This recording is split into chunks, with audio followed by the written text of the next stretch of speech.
dalam dunia politik ketika pasti ada pro kontra, Mas. Ketika pro kontra masuk itu adalah tentu ada yang tidak suka ketika Prabowo mempunyai posisi tawar yang kuat di dunia internasional, karena ini kompetisi politik tentunya.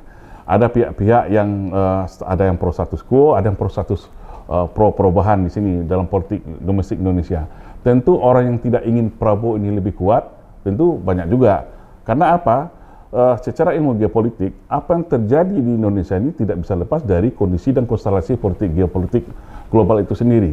Nah, kita tahu pergantian kepemimpinan di Indonesia, baik itu dari masa Orde Lama, Orde Baru, Reformasi, itu semua tidak lepas dari campur tangan asing atau dunia global. Ini sudah fakta sejarah yang kita alami.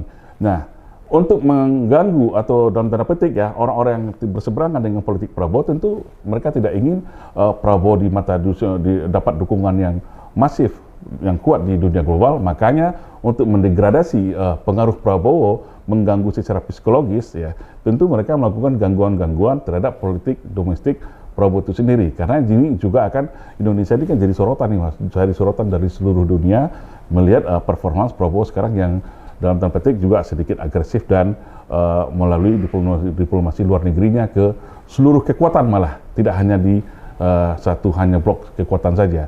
Nah, kita lihat kepiawaian seorang Prabowo juga bagaimana dia menyeimbangkan ketika dia politik militer dia bermain dengan Barat, Amerika dan sekutunya, tapi secara geoekonomi, secara kultural dia juga memainkan perannya dengan baik itu China, Rusia dan negara-negara Timur Tengah khususnya. Gitu.